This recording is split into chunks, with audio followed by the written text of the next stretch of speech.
ನಮಸ್ಕಾರ ಎಲ್ಲರಿಗೂ. ಒಂದಷ್ಟು ಜನರಿಗೆ ರಾತ್ರಿ ನಿದ್ದೆ ಬರಲ್ಲ, ಕೆಟ್ಟ ಕನಸು ಬೀಳ್ತಾ ಇರುತ್ತೆ, ನೆಗೆಟಿವ್ ಎನರ್ಜಿ ತುಂಬಾನೇ ಇರುತ್ತೆ, ತುಂಬಾನೇ ಡಿಸ್ಟರ್ಬ್ ಆಗಿಬಿಟ್ಟಿರ್ತಾರೆ. ಅಂಥವ್ರು ಈ ರೆಮಿಡಿನ ಮಾಡ್ಕೊಂಡು ಬೆನಿಫಿಟನ್ನು ಪಡ್ಕೋಬಹುದು. ಏನು ಮಾಡಬೇಕಂದ್ರೆ, ಶನಿವಾರ ದಿನ ಒಂದು ಗಾಜಿನ ಬೌಲನ್ನು ತೊಗೊಂಡ್ಬಿಟ್ಟು ಅದರಲ್ಲಿ ಈ ಕಲ್ಲುಪ್ಪು ಬರುತ್ತಲ್ಲ, ದಪ್ಪುಪ್ಪು, ಅದನ್ನು ಒಂದು ಹಿಡಿ ಉಪ್ಪನ್ನು ಹಾಕಿಬಿಟ್ಟು ಅದ್ರ ಮೇಲೆ 3 ಲವಂಗವನ್ನು ಇಟ್ಬಿಡಿ.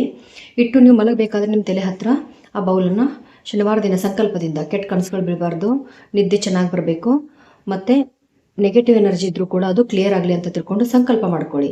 ಸಂಕಲ್ಪ ಮಾಡಿಕೊಂಡು ಅದನ್ನು ತಲೆ ಹತ್ರ, ನಿಮ್ಮ ಬೆಡ್ ಏನಿರುತ್ತಲ್ಲ ಆ ತಲೆ ಪಕ್ಕಕ್ಕೆ ಇಟ್ಕೊಂಬಿಡಿ. ಈ ಶನಿವಾರ ಇಟ್ಟದ್ದನ್ನು ನೆಕ್ಸ್ಟ್ ಸ್ಯಾಟರ್ಡೆಗೆ ಏನು ಮಾಡಬೇಕು, ತೆಗೆದುಬಿಟ್ಟು ಟಾಯ್ಲೆಟ್ಗೆ ಅದನ್ನು ಹಾಕಿಬಿಟ್ಟು ಫ್ಲಶ್ ಮಾಡಬೇಕು.